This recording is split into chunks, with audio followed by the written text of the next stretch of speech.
ইফতারের সময় তৃষ্ণা লাগাটা খুব স্বাভাবিক। এক্ষেত্রে কেমিক্যালযুক্ত পানীয়র বদলে খান ডাবের পানি, কারণ এই পানি মিষ্টি হলেও এতে ক্যালোরির পরিমাণ থাকে খুবই কম, যে কারণে বেশি করে ডাবের পানি খেলেও ওজন বৃদ্ধির কোনো ভয় থাকে না।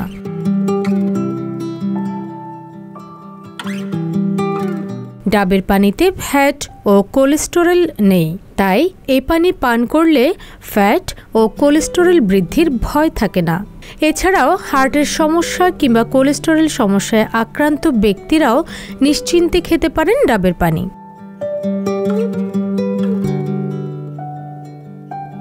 কিডনিতে খনিজ জমার কারণে একটা সময় তা পাথরে রূপ নেয়। এই সমস্যা থেকে প্রতিরোধের অন্যতম ভালো উপায় হতে পারে নিয়মিত ডাবের পানি খাওয়া। ডাবের পানিতে থাকে অ্যান্টিমাইক্রোবিয়াল প্রপার্টিস, যে কারণে সব ধরনের জীবাণুর বিরুদ্ধে লড়াই করার শক্তি যোগায় এই পানি।